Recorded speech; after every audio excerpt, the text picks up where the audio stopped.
Ladies and gentlemen, I have seen the face of war, not in theory, but in the eyes of young men sent to die for lines on a map. I've felt the earth tremble beneath the boots of marching armies, heard the cries of cities broken by bombs, watched mothers bury sons in soil too red to forget. Let no man ever again call war glorious. But now I look beyond my time. I look toward you, you who live in the age of buttons and machines, of invisible weapons and silent enemies. And I wonder, have you learned anything at all? The Third World War may not begin with a shot, but with silence, denial, and fear. You fear the bomb, as you should. But there is something more dangerous than even the atom split, a world that forgets what war costs, a generation that plays with fire, unaware it burns. The threat is not only what men can build, but what they are willing to destroy. And yet, I do not speak to frighten you. I speak to awaken you, because fear without purpose is panic, but fear with wisdom. That, my friends, is what we call courage.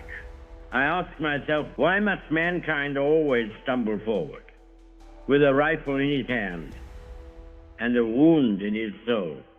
You have conquered the atom. You have mapped the stars.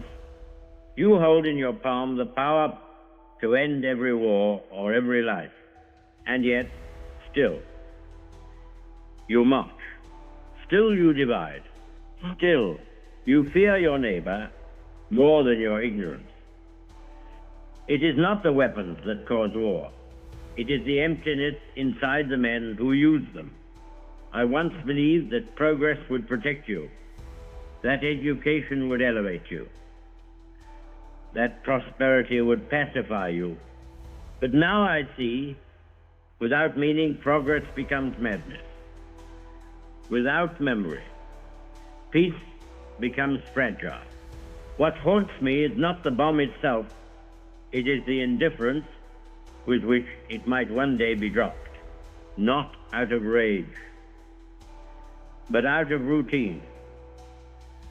The next great war may not begin with hatred, but with apathy.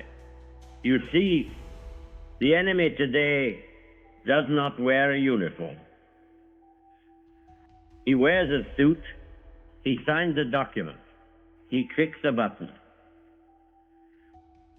He wages war not from the trenches, but from the comfort of clean hands. And when the dust settles, he calls it strategy.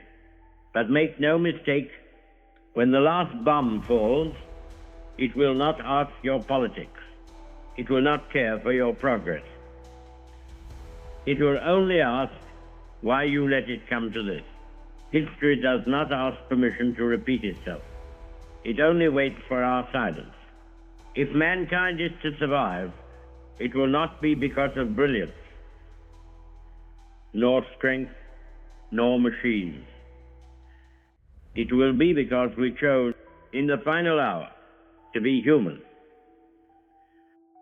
Courage today is not in firing first, but in being the first to put the weapon down.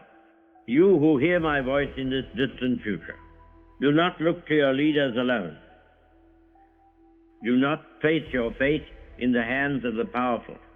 The line between peace and ruin runs through every human heart.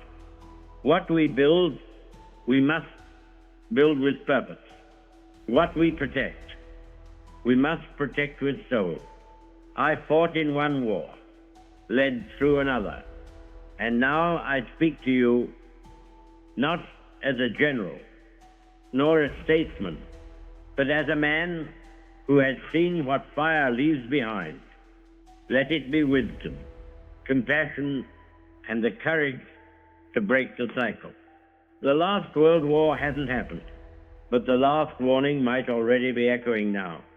If there is to be a future, let it be built not on fear, but on memory, not on weapons, but on truth.